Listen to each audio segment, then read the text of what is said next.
Welcome, Tom. Hello, how you doing? I'm great, thank you. How are you? All good, yeah. A little sweaty up here, but it's a beautiful spot, so We glad to are. be here. We're in Ibiza. Sure are. Yeah, and talk to me about your journey then in Ibiza. You said 10 years. Well, I've been living here full term, 10 and a half years it'll be now, back in January I moved over 10 and a half years ago, and it's that's all year round as well. It's obviously like Ibiza is so seasonal, it's literally one of the things I really love about it. It's like literally like moving house every 6 months because it's the summer compared to the winter is so different. It's the population goes down by like 90% or something, and you just really can see the island for sort of what it is. Do you know what I mean? Other than all the sort of facade of the partying and classic Ibiza sort of stuff. So yeah, it's been great. It's flown by. Obviously, COVID was in the middle of that, so it's kind of seems a lot shorter than it was, but. I ain't going anywhere anytime soon, definitely not. You love it here? Yeah, it's amazing, yeah.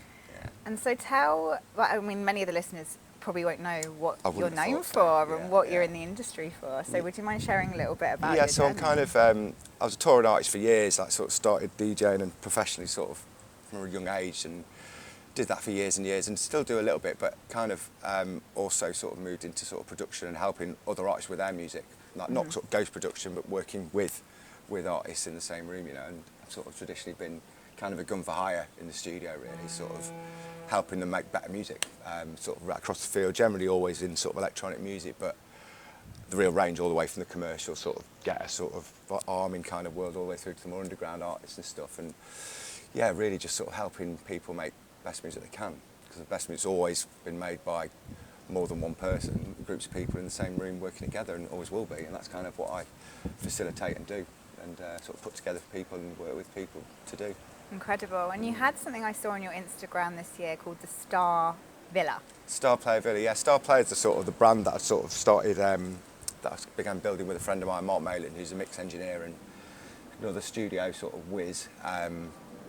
Back in probably a year and a half, maybe just over, we started sort of working on it, and initially we put together, it's kind of like a writing camp type thing, where it's just something that happens in the industry with labels and stuff, where they'll get sort of singers and writers and artists all together writing music over the course of a few days and sort of off accommodation. So we rented 2 villas in Escobels back in, not the April just gone, the one before, and we had 2 studios put into both of them, and then I had another 2 studios at Sonic Vista, which is another studio complex over here, and another one at Metrica in Boston. So we had 7 studios running for 5 days. And I'd never really done anything like that before. Obviously I'd just been working myself with the clients and other singers and stuff up until then, and we kind of thought it's just like a retreat almost, but we pretty quickly realised that we were basically running Creamfield. You know what I mean? It was like the logistics and everything was just full on. So we started with that, and fast forward sort of a year or so after we'd done that, we were like, this is amazing being in this sort of environment in these villas and working on music. So fast forward up until November just gone, and we went into a big villa in San Jose, sort of longer term, initially for 6 months. We put in 4 studios there, and we had 12 bedrooms there. It was kind of an upscaling of what I was doing anyway, with sort of my clients running sessions, but also gave me the ability to sort of hunt down and actively search for up and coming bands and singers and writers and just get them over, come and stay with us for a bit, and then had them there in session and stuff. So that was one of the most exciting things for me, to be able to like facilitate these artists and these sort of up and coming talented people that are just going unseen now by the labels and the industry generally, because there's not really much in the way of sort of traditional nurturing of talent nowadays from the labels. It's all just so quick and different world really. So it was really great for me to be able to do that, because I know there's a lot of talent out there that's just, we're not getting anywhere near as much this amazing music that we could be, because these people just can't make a living out of it anymore. So that's kind of how it started, and we were in there for sort of 6 months and just running sessions and putting sessions together with my clients and artists and just making music really, and sort of helping people make the best music they can. The best music's always been made by groups of people in a room, and always will be, and it seems to be a dying sort of thing within the industry, but especially in dance music, which is obviously DJ focused normally, and everyone's expecting to do it on your own. Do you know what I mean? It's such a solo thing. As soon as people saw or see people in the studio with other people, they're like, it doesn't make your own music. You know what I mean? Best music's always been made like that. Yeah. You know what I mean? So it was focused on people who were not known? No, it was a mixture of things. So it was like an upscaling of the sort of client that I sort of work with and stuff, which is the top end of the DJ world, you know what I mean, putting sessions together. So we had that running alongside sessions there. We're across the 4 studios, but also that sort of nurturing talent, bringing them into this environment as well. So it was kind of a mixture of stuff really, sort of using our position with these people to kind of start bringing through new artists as well, new acts and just talented people. So it was really a mixture of sort of using that high-end stuff to help us find other people as well. So yeah. And practically, how did it work? Were people like living in? Was Yeah, it like it's one a mixture of stuff. Yeah. So obviously the sort of clients that I had anyway would normally sort of come in for a day or two. Obviously we could offer them accommodation alongside sort of the studio session and stuff. And then obviously, like I say, there was artists that I just find and get to come over and maybe stay for 4 or 5 days, and other people that kind of, there was quite a few writers from the UK and producers that come over for a couple of days and then they don't stay for a month.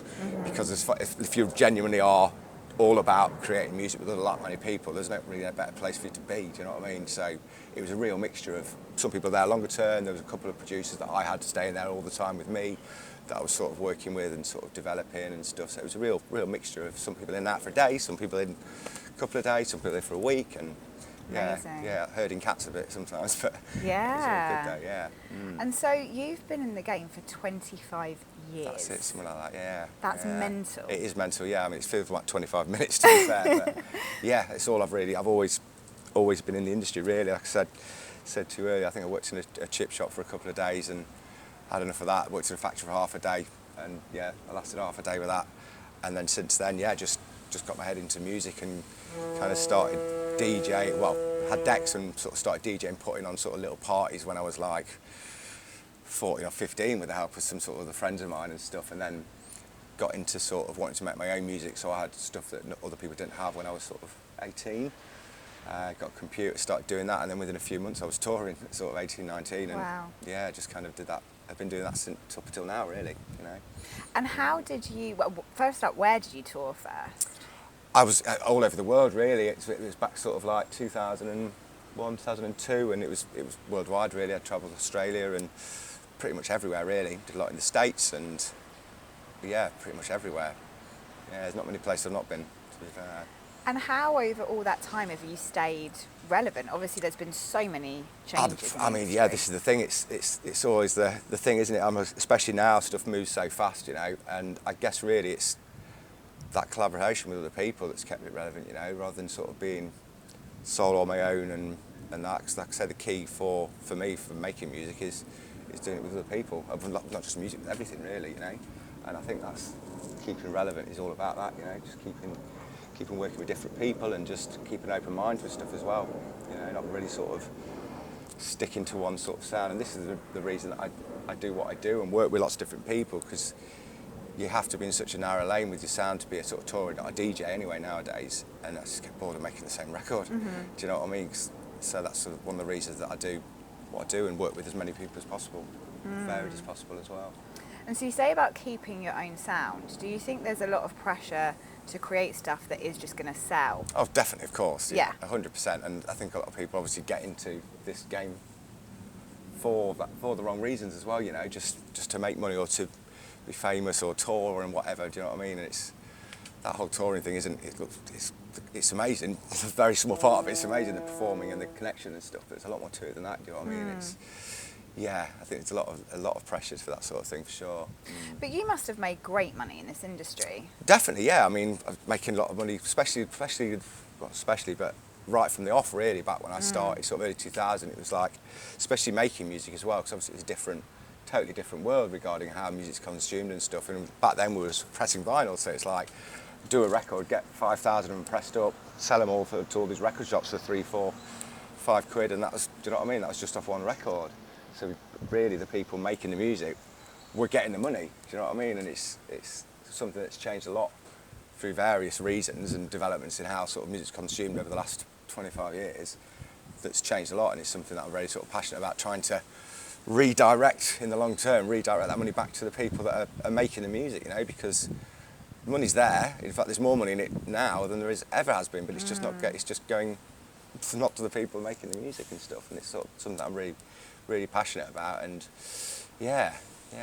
So would you talk me through that change? Like, how was it before, and then how have those changes happened where there's less money, and where is there money? Okay, through sort of where the money's gone sort of in the music industry and stuff. I mean, like I say, originally it was obviously like physical sales of stuff, you know, so it was like your vinyl and CD and cassette before that wasn't quite quite putting stuff on cassette. But yeah, it was physical products, you know what I mean? And so Yeah. stuff could be copied, but it was like a mission to do that, do you know what I mean? And that was the way it was, and there was a lot of money there, and it was all being, majority of it was going to the people making the music, you know, to the main sort of main way things were. But I think really it was when obviously stuff started going digital, and sort of with your Napster and MP3 files and stuff, and that came in, and basically then any sort of kids or anything coming through just expected music for free because it was just copying MP3 files and whatever else. So that just took the money straight out, like overnight, really, because obviously it happened fast as well, which obviously was an absolute nightmare because all this income for most people that were creating music was evaporating quickly. And then Spotify came in and sort of rescued that to an extent, you know. It started doing actually getting money for the artists and stuff again, but at the same time taking the majority of it as well, you know what I mean? So it's a bit of a funny one because I do feel sort of I'm kind of a bit, not bitter, but like against sort of Spotify and the way they do things, but in the same breath they did sort of save it initially. So it's a tricky one really with that, and that's where we are sort of now with the whole sort of streaming things and stuff like that. And it's just the money, there's just been more and more people coming in between the people buying the music and the people making it, to the place we're at now where there's loads of people in between them two places that pretty much take all the money, near enough. Do you know what I mean? And it's it's a tricky one. There's not really any other industry that's really like that, to the extent anyway, where so much of it is siphoned off by other people that increasingly have nothing to do with it at all. Yeah. You know, and I think right now it's a good time because with technology and stuff, it is wide open for change, and I think it can be changed now. So yeah, that's what we're trying to do in the long run. Yeah, and it's a long way to go. How would you see it can change I to think get really money back it's into just the right hands? direct to consumers, you know, with the people making the music and independent and not having these labels and stuff, because they just don't. The record labels and stuff really, like, you'd only ever really sign with a record label. You had to get an advance, get some money, which is basically just a bad loan, and then have a marketing budget. But the marketing can be done yourself now. In fact, labels, you know, just through the socials, and just a bit of creativity through content, which now increasingly is how music is, well, how everything is marketed.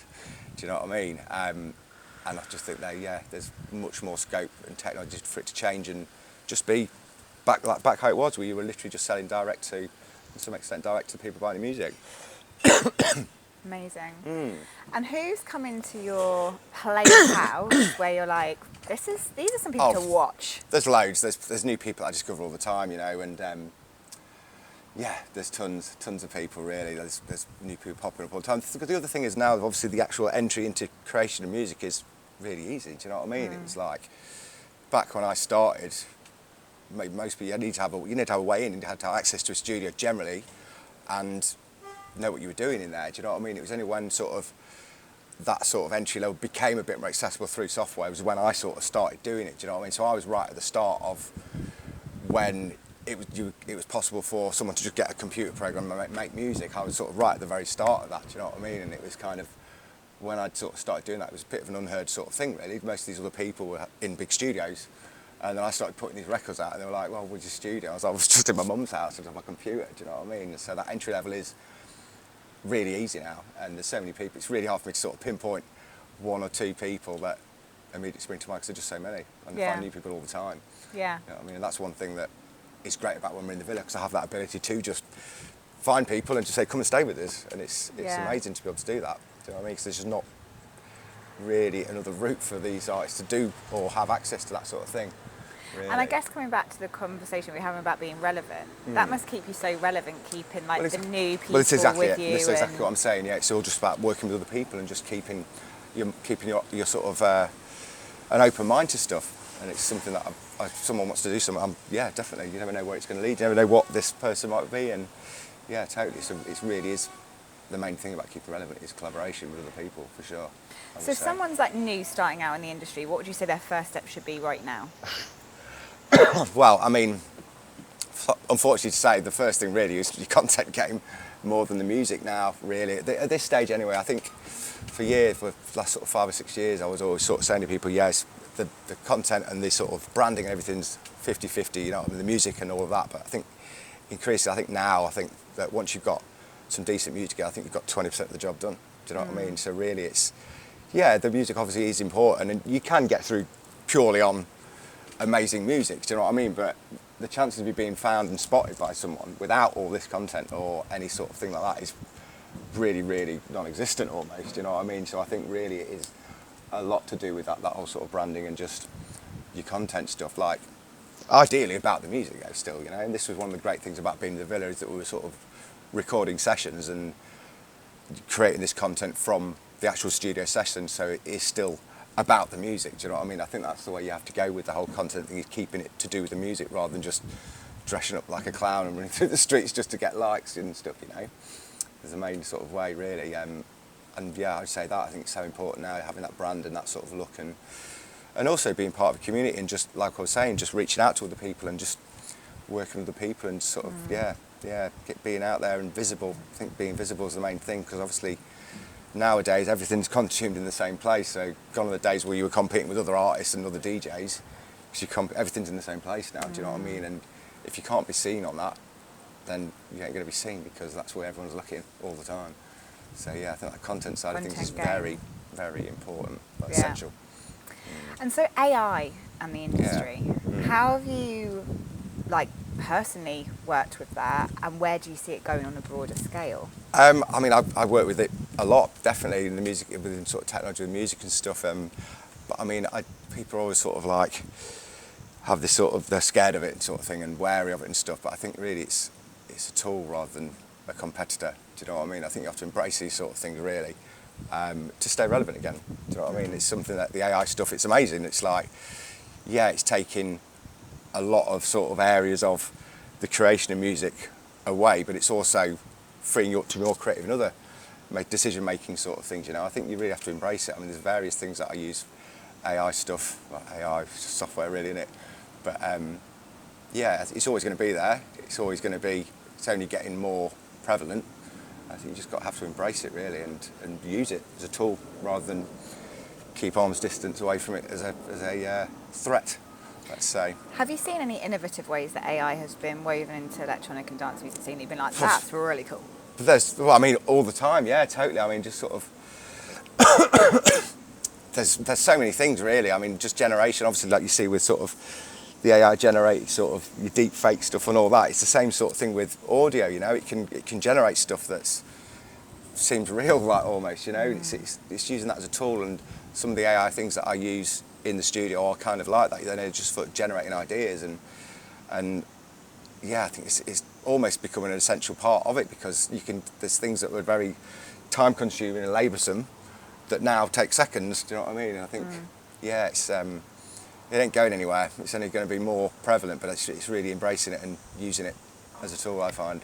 Do you think it takes away from any elements of creativity negatively?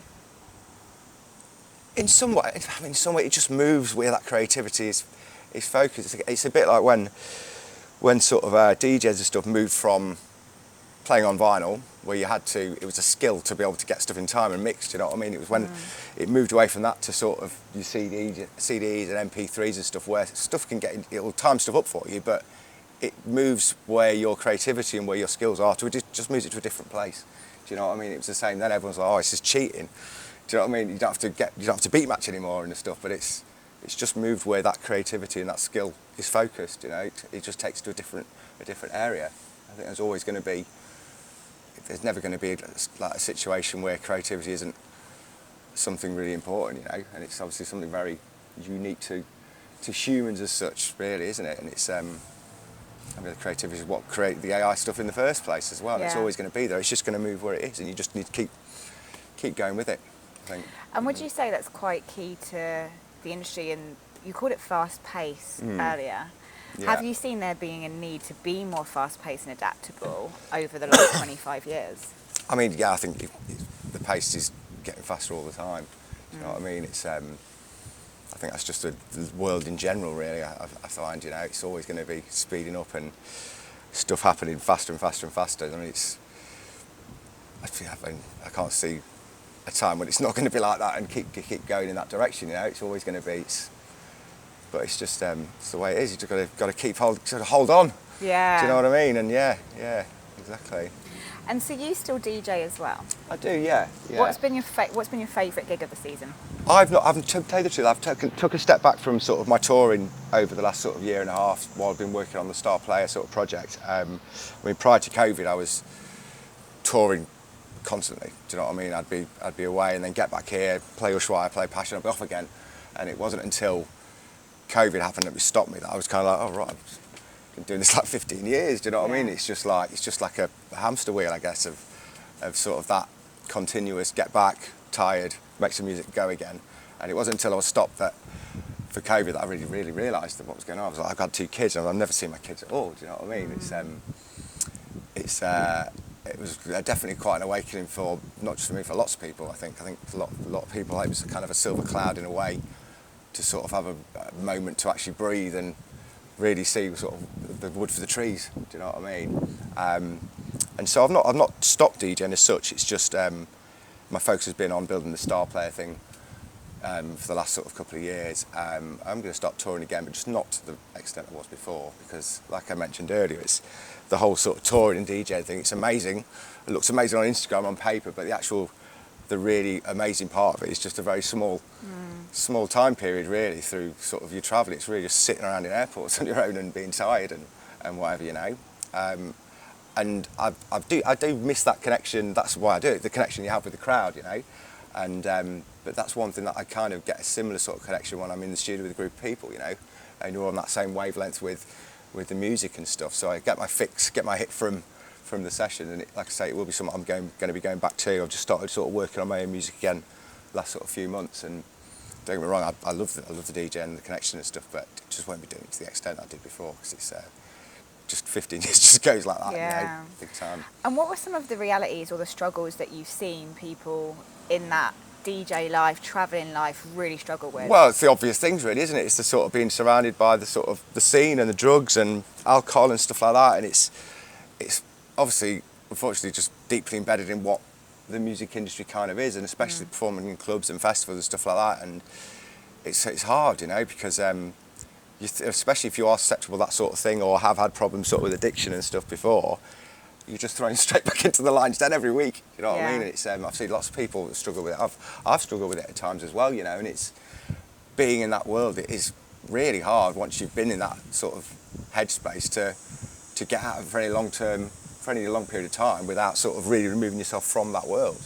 I think, and that's always going to be there. I mean, the thing is, I think back when I started, it was really glamorised. Do you know what I mean? To be sort of partying, and a lot of artists were kind of built their careers off this image of just fucking getting smashed, and then, you know what I mean, sort of these people to me to some extent, sometimes you turn up at gigs and people just be like, right, let's fucking go. Do you know what I mean? You've got a reputation, let's go. And it's like that every day, every time you're doing a gig, and it can definitely be the end of something, not the end, but definitely be a really hard thing to be able to do and keep sort of on the straight and narrow, for sure. How did you do it? Just, I think when I had kids, it obviously helped a lot, you know, and just getting older as well. I think don't bounce back like I used to. Do you know what I mean? Like back when sort of I was out touring heavily and stuff, I was fine. Do you know what I mean? And now sort of a bit older, and it takes me a week to get over having a couple of beers now. Do you know what I mean? And I think it's just a mindset. I think just getting older as well, and just kind of really sort of seeing it for what it is, really. And don't get me wrong, I mean, there's pretty much no stone left unturned in that department. Do you know what I mean? So for me, it was just kind of like, if I want to do anything, really make a change in any way, I need to have my head screwed on. Do you know what I mean? And spinning sort of so many plates and various things at the minute for a couple of late nights, and they start dropping. So it was really sort of, I wanted to do something more with the position I'd sort of realised I was in with my relationships and stuff, that kind of really sort of made me, almost not even want to sort of do that anymore. Do you know what I mean? It was almost like it was just sort of filling a gap of something for a long time. And I think with sort of addiction and stuff, if you've got addictions, you've always just got to replace it with something. There's always going to be that sort of side to it. It's just replacing it with something that's better or good, you know, rather than sort of working against you.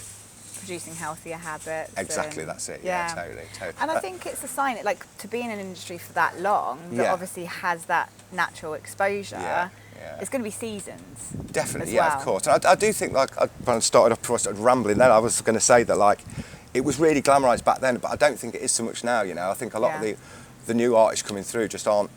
They've never been. That's just not something that have been sort of exposed to, really. You know what I mean? I think the whole sort of healthy Interesting. living and sort of that side of things is definitely. I mean, most DJs, I suppose most new DJs that come through aren't anything.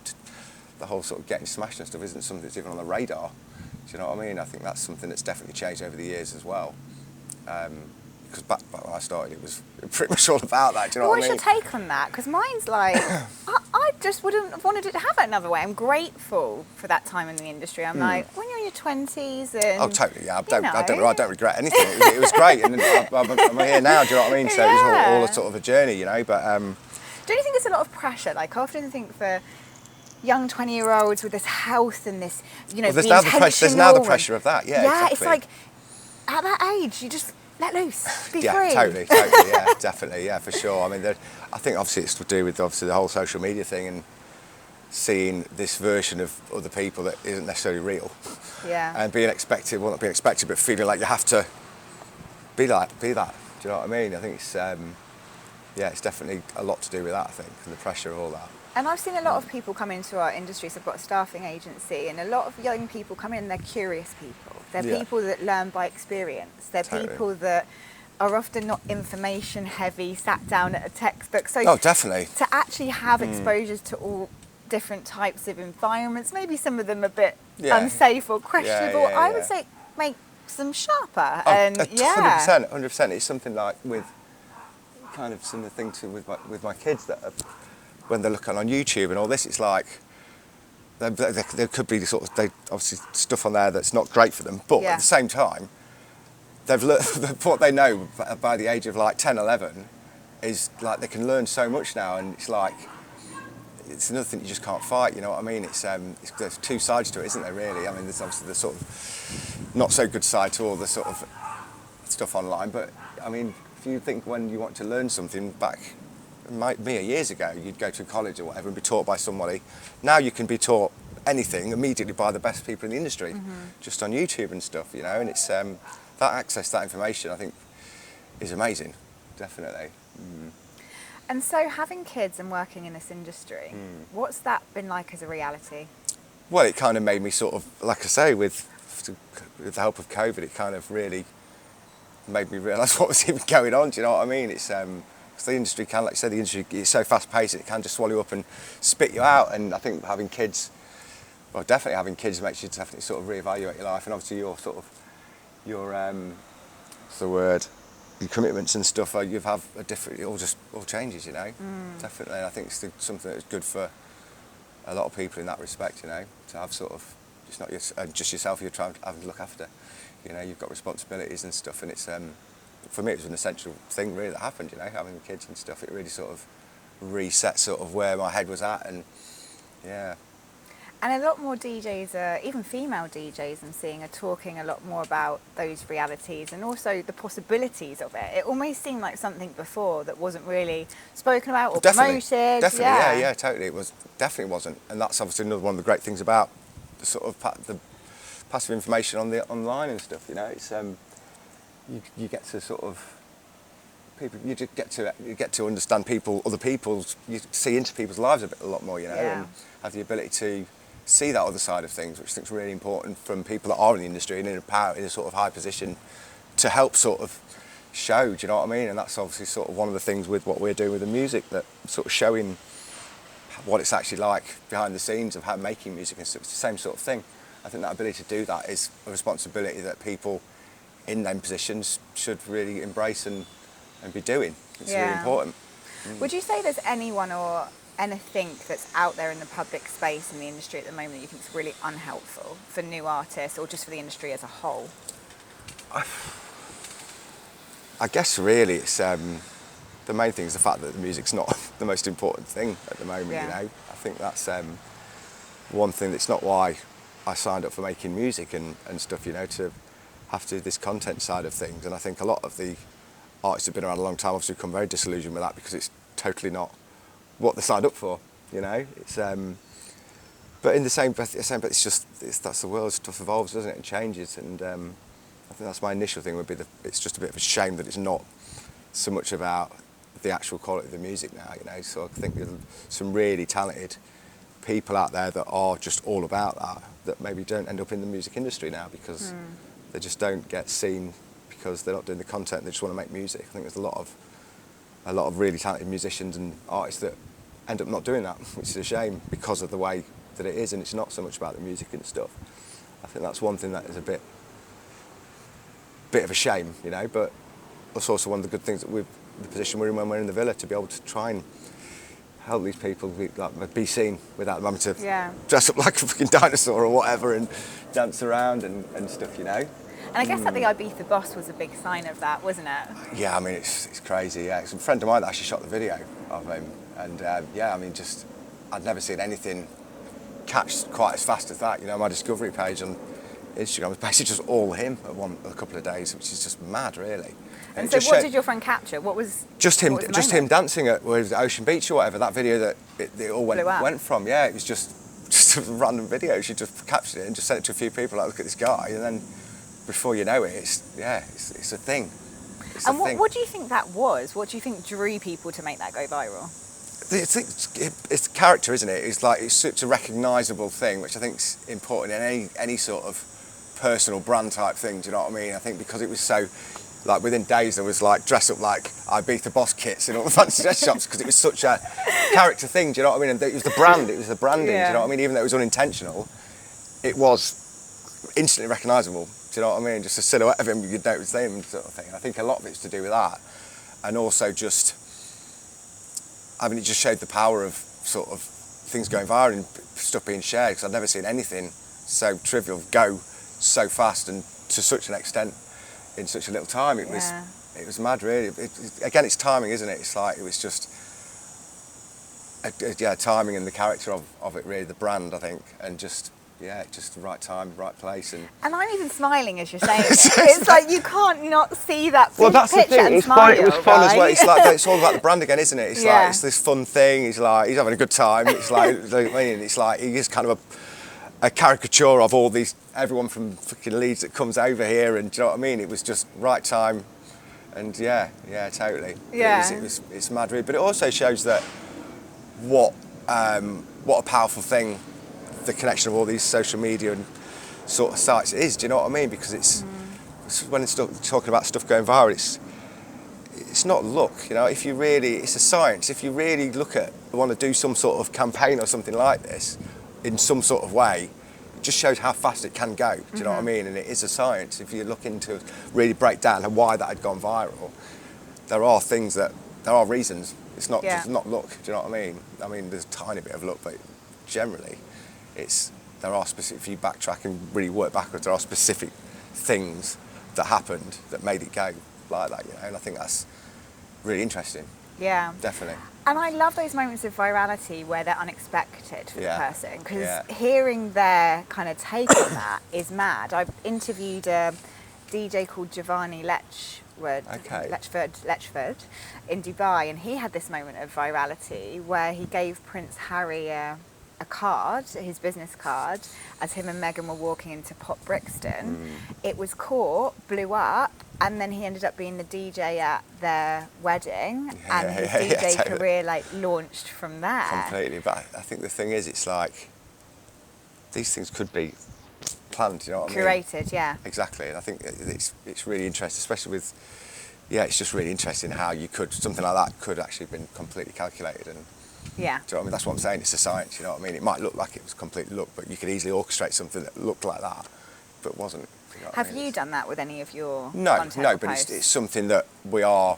That's the way to do things. You know what I mean? That's why I find it so interesting. It's like the marketing and the way stuff works now it's the wild, wild west. You know what I mean? And same with like records breaking, like the trodden sort of path for record labels to break a record is just almost irrelevant now, and a record can just break from nowhere. Steven Gerrard puts a blooming track on in a tour bus, Liverpool going to a football game, and all of a sudden this record's massive. Do you know what I mean? Yeah. It's like there's so many ways that a record can break and that sort of thing, and I think that's why I find it so interesting.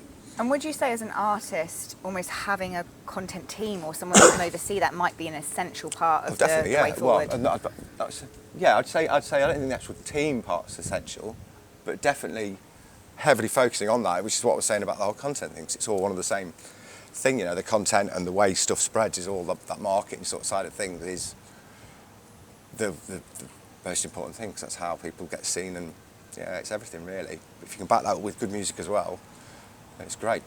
Yeah, amazing. Is there anyone you'd recommend that people sort of...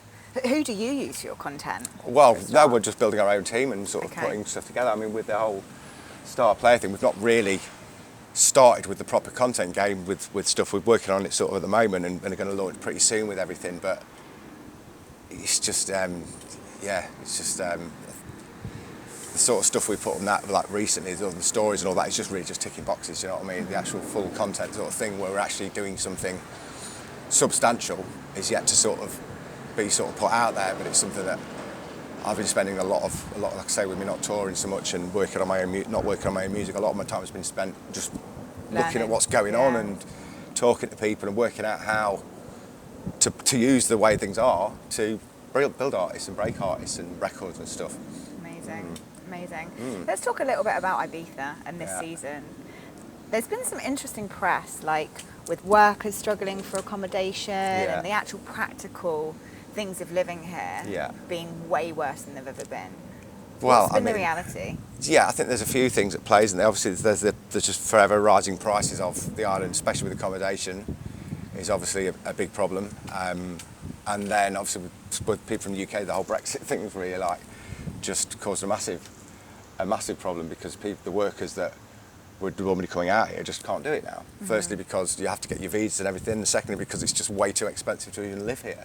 Do you know what I mean? I think it's from sort of the Brexit side, I think from the whole sort of expensive living here and almost the government here sort of proactively trying to move things to that higher level, I think really they have shot themselves in the foot a bit because it's them kids that come here as workers when they're 18, 19, 20 that come back with money when they're 30s, 40s. Do you know what I mean? That entry level isn't really there, especially from the UK with Brexit, but just generally because of the expense and stuff and that proactive move from sort of the council or government and stuff here to shift things that way. I think they've overlooked the fact that the reason now Ibiza is what it is because of that entry level.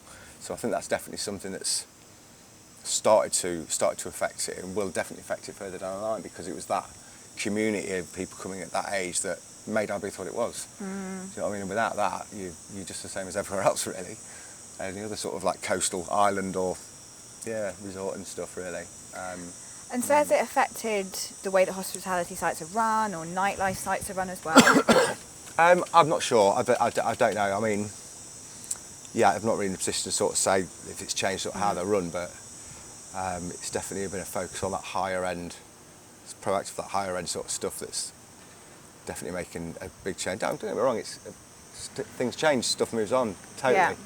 But that's definitely something that's just that community, low level sort of community thing, spirit is definitely, well, I can't see it as much. I mean, I am seeing glimmers of it sort of happening again through sort of your online stuff, do you know what I mean? But for up until sort of recently, that community sort of thing was just, didn't feel like it was there, like it used to be, and was such an essential part of making Ibiza what it was. Really, so that's definitely one thing that I think's a definite change that I can see. And so you came here, when was the first year you came here? First year I came here would have been 2000, I think. 2000. And then I was a resident at Eden in 2001. Wow. Yeah, multi-resident, I was sort of 18. But it just stood, like I was saying earlier, it was just right time, right place, timing. Do you know what I mean? Sometimes that happens. And biggest change you've seen in Ibiza from 2000 to now? Well, or you can choose a few. Yeah, I'm going to have to, definitely. I think the infrastructure, obviously, has changed a lot. I mean, I remember when I first come here, there was no motorway, there was no sort of Ibiza to San Antonio. There was no motorway? No, there was no them tunnels weren't there. It was just a single carriage road, past Amnesia and Privilege and that, So that's definitely one thing that has changed a lot. What else has changed a lot? I think the end of the sort of, not the end, but the sort of cracking down on the sort of daytime parties. Obviously there are still a few things with Ushuaia and that, but that was always one of the straws of Ibiza. It was like, it's this island, there's parties on all the time, do you know what I mean? It's like every day and you go to a party any time. Obviously when We Love and that used to be on, I think that's another thing that's definitely changed. So for me that was always one of the like draws of Ibiza. It's like, there's just parties on all the time, you go anywhere and there's stuff on, and that's something that's not really there, bar a few select little spots. That's definitely something that's a big change. What else? I guess the price, but I mean the prices were always quite high here anyway, but just the expensive stuff, definitely. Yeah, they're the ones that spring to mind, definitely. And my last question for you is, what is it that someone listening would never know about you and the way that you live? God. Maybe nobody really knows where the name Tom Starr came from. I can tell you that. Go on. So basically, my actual surname is Ingamels. So when I was at school, everyone used to call me Ingo. And then when I started making records, this friend of mine that was pressing up the vinyl put them out as Ingo Starr, like the drummer from the Beatles. And then when I was doing the hard house thing when I first started, I was DJing with the name Ingo, and that went to Ingo Starr. And then when I sort of changed to the more housey sort of stuff, I went back to my normal name and kept the Star part. So that's where the evolution of my name. Love that. Yeah. Amazing. Thank you so much for joining me today. No worries. Thank you. Thank you. Yeah, absolute pleasure as well.